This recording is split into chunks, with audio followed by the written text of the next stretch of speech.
Okay, let's unpack this. We're doing a deep dive today into the core mechanics of how a coach or an educator actually builds an elite performer. Mhm. We're really trying to shift away from just, talent spotting.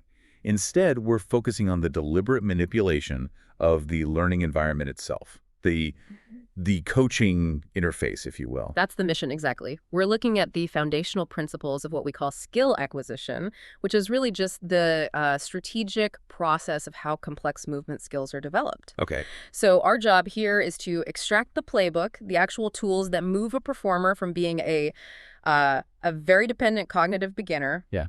all the way to a precise, almost unconscious, autonomous expert. And for you, the learner, you're going to walk away with a clear understanding of the specific levers coaches pull to shape that journey.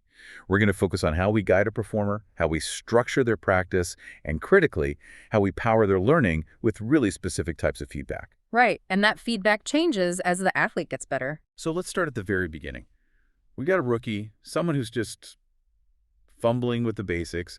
Where does a coach even begin? How do you intervene? Well, that's the cognitive stage, and it's defined by a huge reliance on external instruction. The performer really has a very limited understanding of the overall skill. They're just trying to figure out what to do. Exactly. Their focus is super narrow. They're trying to build that initial motor program, that sort of mental blueprint for the movement. And because they don't have that blueprint yet, they need help.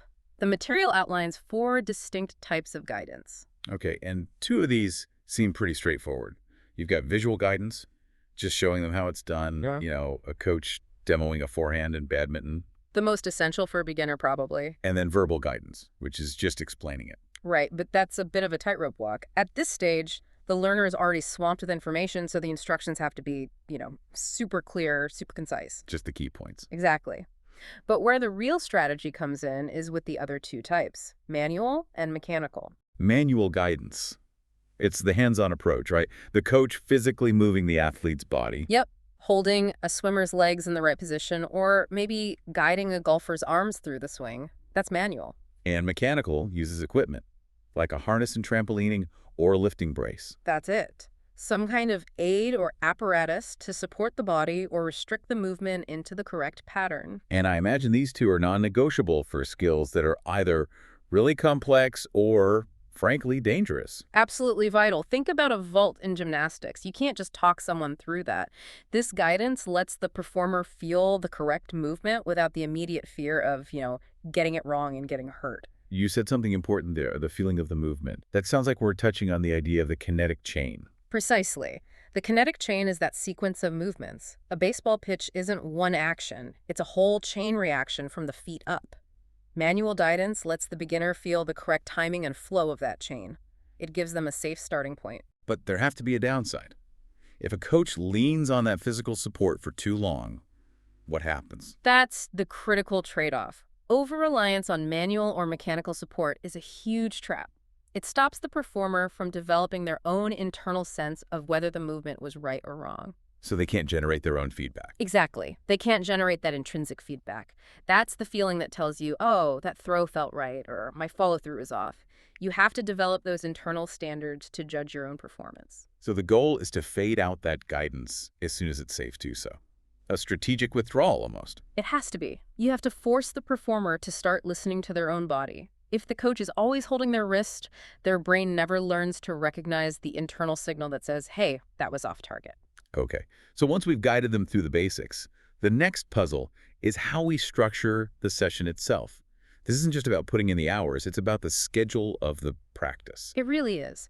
And the first big choice is between mass practice and distributed practice. Massed practice sounds intense. It is. It's basically continuous practice with little or no rest.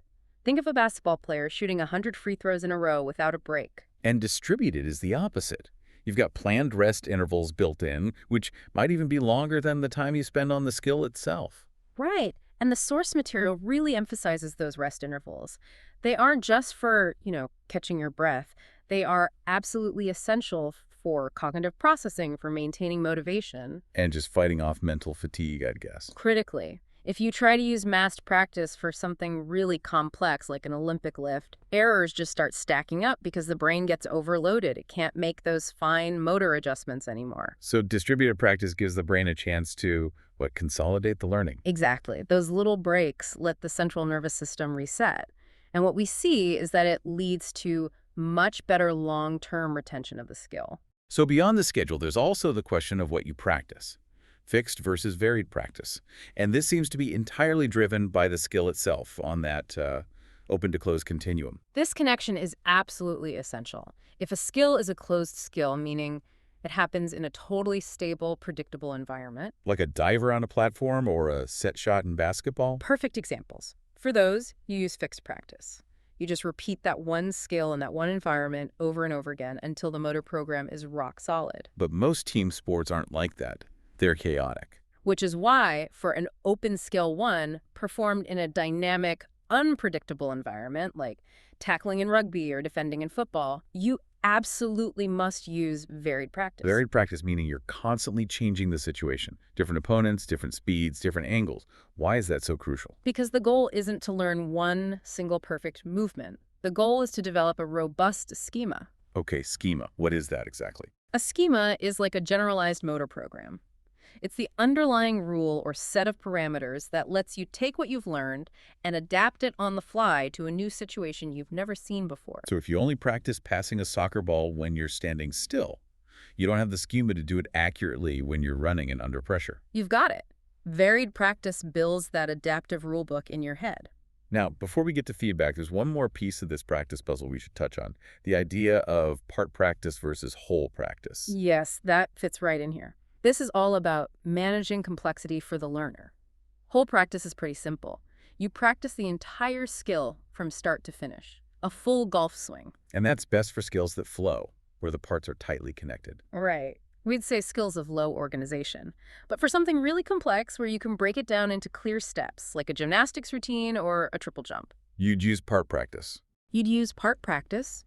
You break the skill into its subroutines, you practice each little piece by itself, and then you gradually chain them all together. It's all about preventing that cognitive overload for the beginner.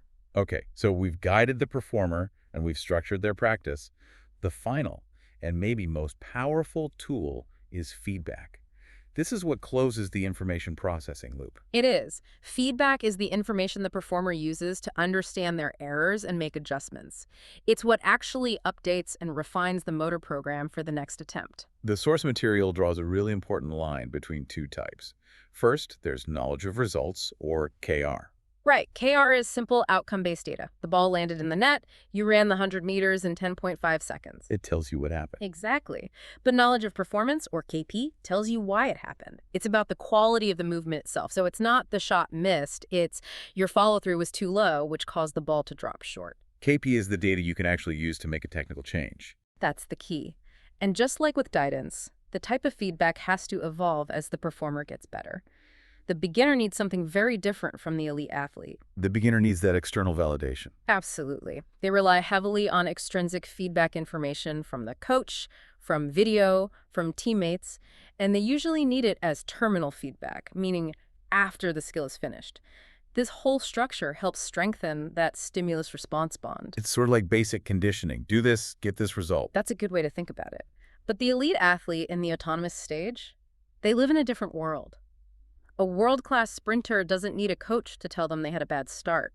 They feel it. They just know. They just know. They rely almost entirely on intrinsic feedback, that internal sensory data from the movement itself.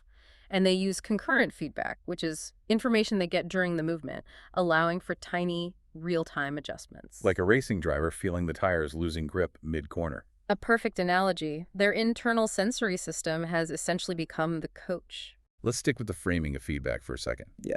Positive versus negative. The material talks about positive reinforcement strengthening that SR bond. But surely negative feedback, correcting a mistake, is necessary, especially at a high level. That's a fantastic question. It gets to the heart of applying operant conditioning. Positive reinforcement is the engine. It's what builds and strengthens a new desired behavior. You reward the correct action to make it happen again. So what's the role of negative feedback then? Negative feedback, or more accurately, corrective information, is for error identification. It's the steering.